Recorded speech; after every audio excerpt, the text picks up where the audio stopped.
Hey, it's me, Raika. Today we're going to have a look at my progress update on my starter account.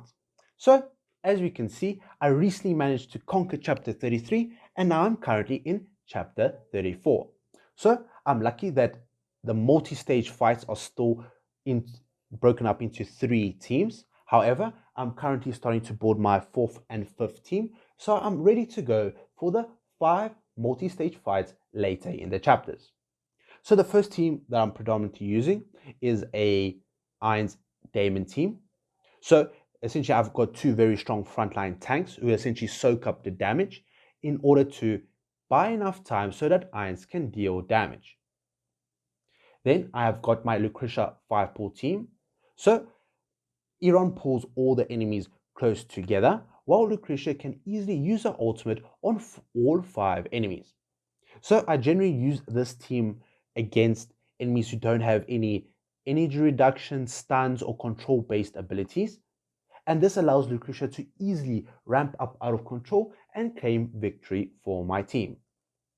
Then the third team that I'm using is a Graveborn heavy team, where both Grazul and Odin are my main damage dealers, followed up by 2 very powerful supports being Silas and Merlin, and we have Arthur in the front row to distract enemies and tank a bit of damage. So these teams are very spread out. So as you can see, a lot of my Graveborns and Dimensionals are spread out amongst the various teams. However, once I have got all the necessary furniture and signature item unlocks, then I'll be able to easily group my powerful allies together so they can easily handle all the challenges in the game. So as I mentioned before, I'm building a Graveborn heavy team. So that's essentially the Grazul, Silas, Pharrell, Odin. And I'm recently have started to build Auna. So essentially you pair up Auna with Grazul. Those are one of the 2 strongest frontline heroes that you can pair up in the front row. And you have 3 extremely powerful control-based units in the back line. Then my second team is the Dimensional core team. As you can see, I've got all the core units. This is Merlin, Irons, Arthur, and Albedo. As you can see, I've recently as well got Albedo to 30 signature item. This essentially gives a massive power in both attack and defense rating for all dimensional heroes. And the 5th slot can be any hero that I have available. Now, the third team that I have is Lucretia 5-pull. So I'm currently still working on Skriel's furniture. However, Iran and Laika are the other 2 main heroes. So I'll eventually be able to get Iran ascended so you can essentially stand in the front row and be able to pull in various other formations. Now, the 4th team, I'm still deciding on which team to build. This either could be a Scarlet carry, or this could be some sort of Daemon and Desira secondary Graveborn team that might also be paired up with the Awakened Taylene, as you can see that I'm building her as well. However, it depends on what heroes I get and what I'm able to build. So, as you can see, I've also been able to make a significant amount of progress in all of my towers, especially in the Lightbearer Tower because of the brand new hero Awakened Thane. And he's provided a significant amount of progress in this tower, and this tower is slowly starting to catch up to my Graveborn Tower. I also made a significant amount of progress in both Wilder and Graveborn Tower. However, I'm still waiting for another hero for my Mauler Tower, as I don't have a very powerful damage dealer in this team, where currently my main damage dealer is Screg, where the other heroes are essentially support or distractions for the enemies. Now also I've made a decent progress in the main tower as well, where this provides a significant amount of gold, dust, and a bit of diamonds for my account as well. Now I'm slightly struggling in the Celestial Tower because I don't have all the necessary heroes. A key hero will be Auna, as she'll be able to essentially sit in the front row with Awakened Taylene, and they'll be able to soak up all the damage while Awakened Taylene does all of the damage to my enemies. I'm also building my backline units. However, they'll take much longer to build as I'm not stargazing any of these heroes currently. So from the Hypergene faction, Lucretia is my main carry. However, I'm starting to think about getting a few copies of Hypergenes from the Challenger store or other events in order to have 5 heroes. As once I have 5 heroes, this will give Lucretia more energy, attack rating, and haste. This will allow me to push even higher in the Hypergene tower, as she is a solo carry.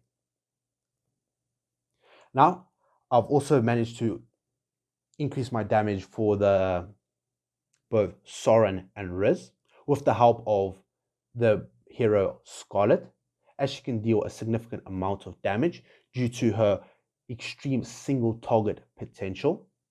And because I managed to pass through the threshold of 300, I was able to get into the Cursed Realm, which has provided a significant amount of rewards. And I highly recommend that if you haven't gotten into this, to try your best in order to get to this, as you can get a significant amount of rewards from this reward chest.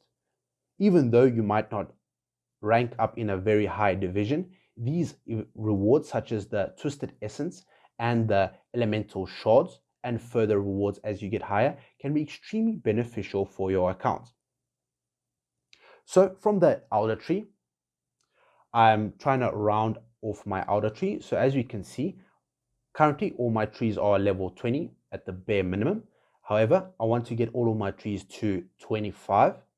And from there, I'll either decide to go fully invest into the Ranger and support trees to get them to their max level potential that they possibly can get to. Because both these trees are one of the most powerful trees in the game, and having them significantly higher than your other trees can provide a massive advantage in every single aspect, both arena or PvP and PvE such as campaign. So from the furniture wish list that I'm currently building, so currently all the heroes that are seen here, I would like to get them to 9 furniture, as they can be extremely powerful in their respective events. So for example, Damon and Grazul are extremely powerful in campaign. Arthur, Merlin, Pharrell, and Odin are extremely powerful in both arena and in campaign as well. And the other heroes have their very respective niches that once you have them built, such as Scarlet, are extremely powerful in bossing events. Now, for garrisoning of dimensional heroes, I've currently finished garrisoning Irons the 6 times required. So as we can see here, dimensional stones are no longer required when I need to rehire them every single 30 days. So I'm currently saving for Albedo in order to no longer have to spend resources for her. So as I've finished Irons, I'll now focus all my resources on Albedo so that I can get her fully unlocked and I do not have to spend any additional resources such as hero coins, guild coins, labyrinth, or challenger tokens. The next hero that I'll probably most likely build is Ezio or Prince of Persia.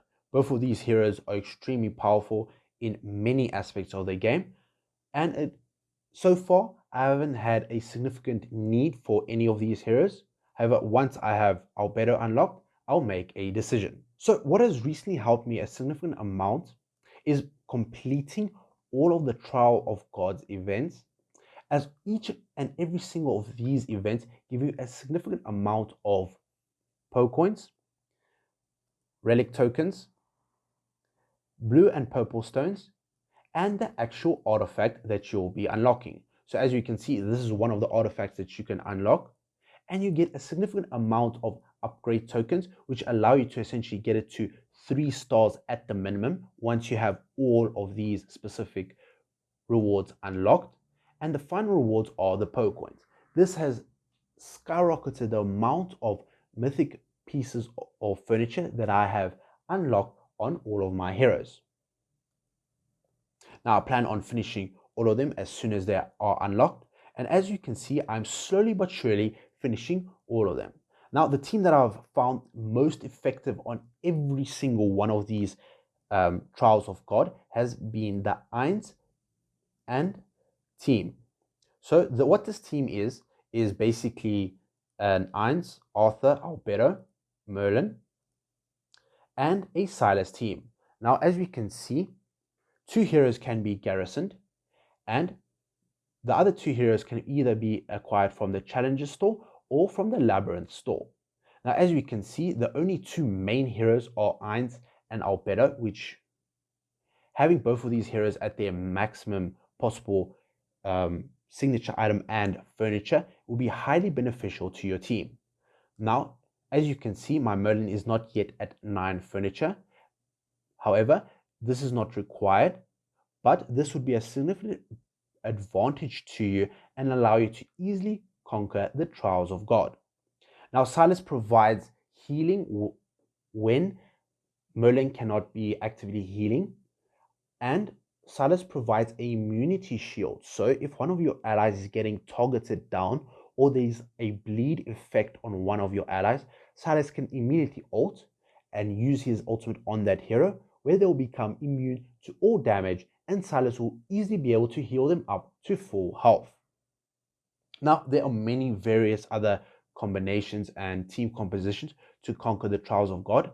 However, this team that I've been using has been the staple for all of the ones that I've currently encountered. So recently, I've also been able to join a Dismal Lab team. I highly recommend that once you get to the stage where you unlock Dismal Maze, that you complete the Dismal Maze with your allies. As you essentially, once you join a team, you can have mercenaries or permanent heroes in your formations. So what this means is you can have every single hero that your allies have. So essentially, for example, my Merlin is only 20 signature item and 3 furniture. However, this Merlin over here is 30 engraved, 5-star, and 30 signature item. So what this does, this keeps the best heroes out of all 3 accounts so that you can use them to conquer Dismal Maze. So as you can see, because all of the heroes are grouped together, you have a much larger variety pool even for a starter account. This allows you to conquer the Dismal Maze without any difficult challenges. You might have to swap around heroes from time to time. However, because you are joined with your allies, you can easily take turns defeating them from each second day, and this will allow you to easily be able to claim all the rewards and get a significant amount of EXP, dust, and gold compared to doing the normal arcane labyrinth.